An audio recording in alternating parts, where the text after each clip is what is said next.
So this is, in effect, part two about Kerry Taylor as the entrepreneur, social entrepreneur too, that was part of the effort to reach out to the Amish people to come and settle in this part of the province, or to this part of the country, really. How did that get started?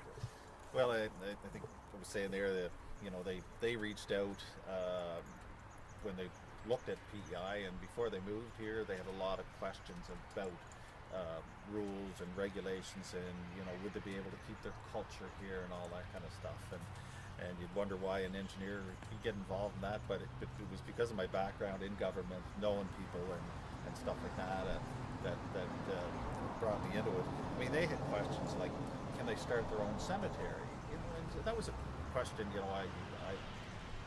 I'd ask, and there's lots of rules around if you're for-profit cemetery or something like that, right? But for somebody to start up their own, then there was things that needed to do the answer. So was that from would they need insurance on their buggies? Would they need their buggies registered? Healthcare, schooling. You heard today there about dairy quota, bringing in exotic animals and all that kind of stuff, and I just happened to be looking for something to do. I just started a little company, and it was a great opportunity, and it was something I really felt passionate about, so that's how I got involved in it. And of course, land acquisition has turned out to be another major piece of business to do. Yeah, and the land acquisition one in particular was difficult for them, to understand our land protection laws, and they wanted to, they don't have a university education, but they're well educated, they have good questions. So I was able to take it, work with IRAC and government officials to be able to take it down to their language and let them understand, why it was in and how it was going to protect them once they get here, and then help write some submissions of, to government and to IRAC on, the benefit of having this community start the small farms again, build up the homes, fix the barns up, and bring their own entrepreneurs here. And another big piece of this has been what you might call cultural awareness.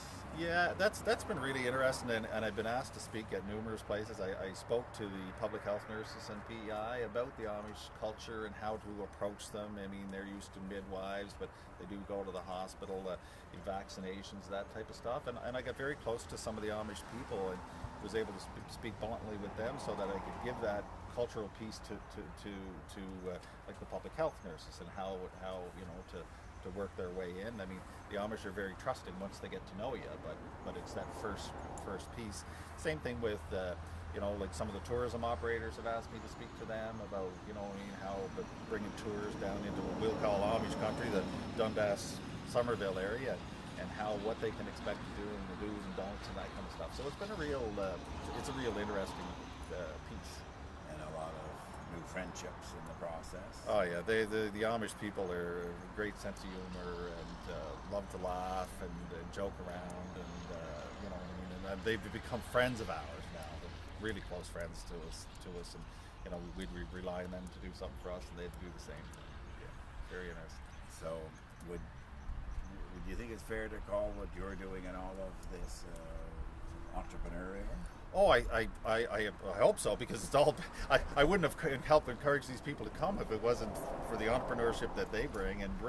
I think to this whole community will blossom from it. There's going to be spin-offs in my opinion, in the whole different areas, to Port of Georgetown, to Montague, to people are going to come across the bridge when they hear about the Amish community, because they're not going to drive to Ontario when they know it's here. Right? People from the Eastern Seaboard.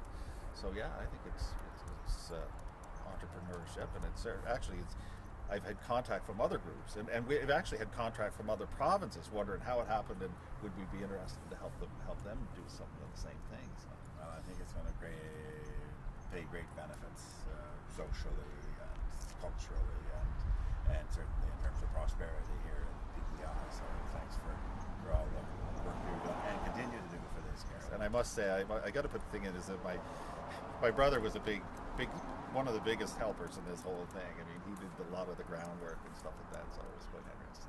Yeah, thanks a lot. That's all right. Great. We'll look forward to the results.